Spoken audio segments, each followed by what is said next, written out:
এবারে এরকম গ্লাসে আমি একটু করে নেব।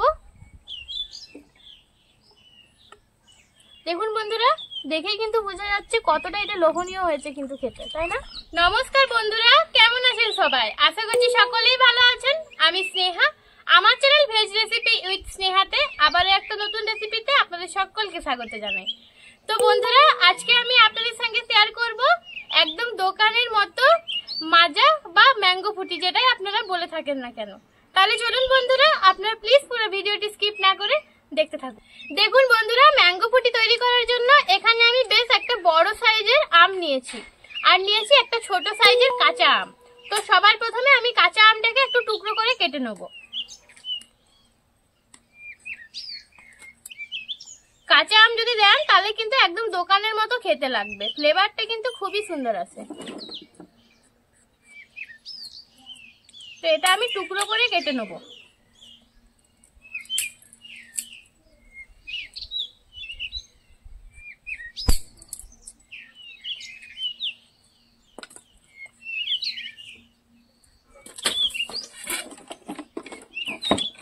আমি কিন্তু দুটো আমি আগে থাকতে ধুয়ে রেখেছি।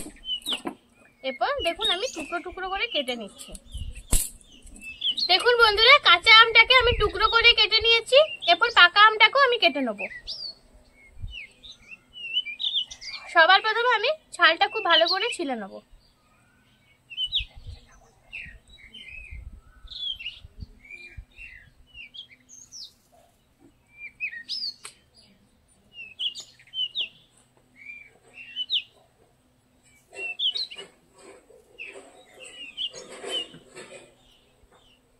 আর বন্ধুরা, আপনারা কিন্তু ম্যাঙ্গো ফুটি সব রকম আমি কিন্তু করতে পারবেন।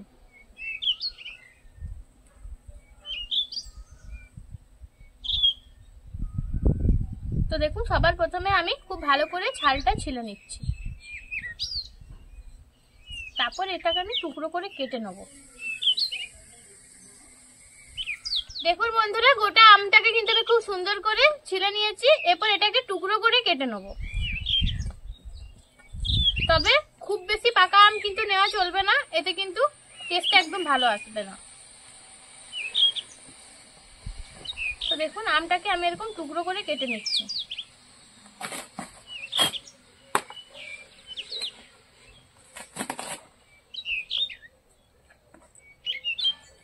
খুব একটা কিন্তু টুকরো করে কাটতে হবে না, ওরকম মোটামুটি একটা কাটলেই হবে।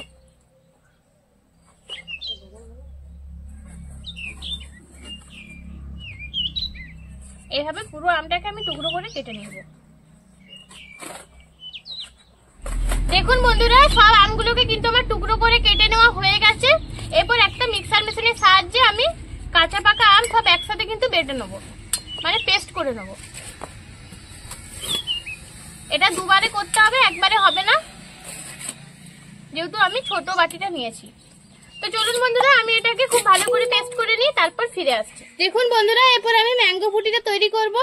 দেখুন, এই জন্য কড়াতে আমি দিয়ে দেবো আগে থেকে পেস্ট করে রাখা কাঁচা পাকা আমি। এরপর বাকিটা আমি ধুয়ে পর জলটা দিয়ে দেবো।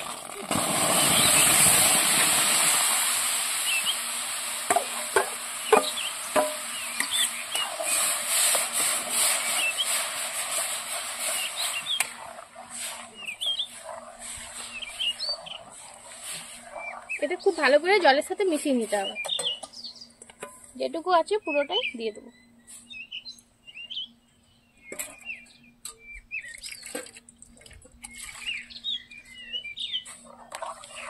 এরপর এটা খুব ভালো করে কিন্তু তৈরি করে নেব। এখানে দিয়ে দেবো পরিমাণ মতো গুঁড়ো করা চিনি। আপনারা আমটা যেরকম মিষ্টি সেই অনুপাতে কিন্তু চিনিটা দেবেন।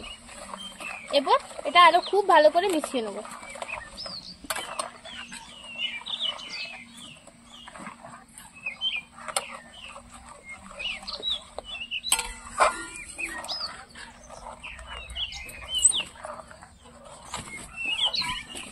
এটা কিন্তু বেশ খানিকক্ষণ ফুটিয়ে নিতে হবে।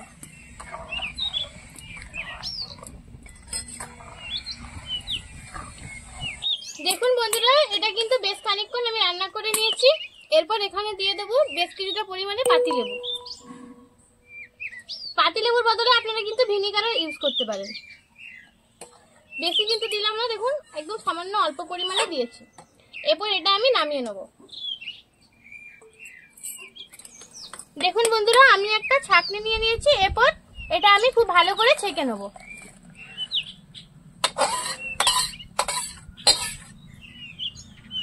এটা খুব ভালো করে কিন্তু ছেঁকে নিতে হবে। দেখুন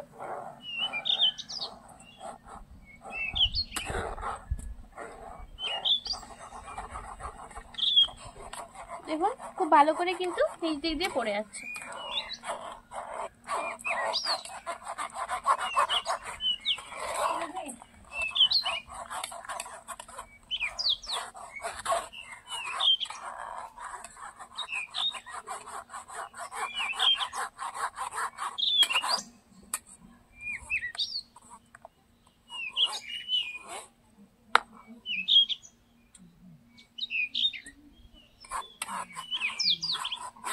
দেখুন বন্ধুরা, বেশ অনেকটা কিন্তু আমি কিন্তু ছেঁকে নিয়েছি।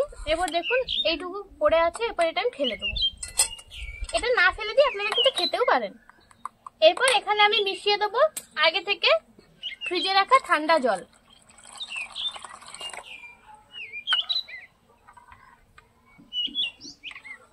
দেখুন বন্ধুরা, আমাদের কিন্তু ম্যাঙ্গো ফুটি একদম তৈরি। এটা কিন্তু একদম পুরো দোকানের মতো কিন্তু খেতে হয়। আর আমের যে সেন্টটা, এটা কিন্তু দোকানের থেকেও বেশি ভালো আছে। তো দেখুন বন্ধুরা, এটা আমি ফ্রিজে রেখে দেবো মিনিট 5 জন্য। তাহলে বন্ধুরা ফিরে আসছি 5 মিনিট। দেখুন বন্ধুরা, ফ্রিজ থেকে এটাকে বের করে আমি নিয়ে চলে এসেছি। এরপর এখানে দেখুন একটা ফ্রুটির কিন্তু বোতল নিয়েছি। এই বোতলটা কিন্তু আমি এঁঠো করিনি। তো এখানে আমি সবার প্রথমে বোতল থেকে এই যে প্লাস্টিকটা আছে, এটা আমি ছাড়িয়ে নেব। আপনাদের বোঝানোর সুবিধার্থে আমি কিন্তু এটা ছাড়িয়ে নিলাম। এবারে এরকম গ্লাসে আমি একটু করে নেব। এরপর দেখুন এই বোতলে কিন্তু রেখে দেবো।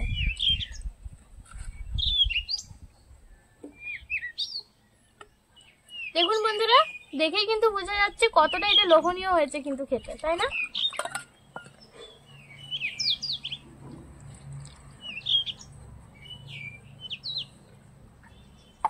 দেখুন বন্ধুরা, কত সহজেই কিন্তু আমি ম্যাঙ্গো ফুটিটা কিন্তু খুব সহজেই কিন্তু বানিয়ে নিয়েছি। দেখুন তো বন্ধুরা, আমি যেভাবে তৈরি করে দেখিয়েছি, আমার এই রেসিপিটা ফলো করে আপনারা অবশ্যই বাড়িতে একবার তৈরি করে দেখবেন।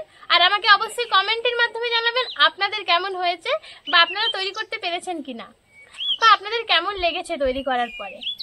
তো তাহলে বন্ধুরা, আজকে এই পর্যন্তই। দেখা হচ্ছে পরবর্তী কোনো একটা রেসিপির সঙ্গে। ততক্ষণ পর্যন্ত ভালো থাকুন, সুস্থ থাকুন। আর আপনাদের যদি রেসিপিটার মধ্যে যদি কোনো প্রবলেম হয়ে থাকে, আমাকে অবশ্যই কমেন্টের মাধ্যমে জানাবেন। আমি অবশ্যই আপনাদেরকে সাহায্য করব। তাহলে চলুন বন্ধুরা, আজকের মতো এখানেই শেষ।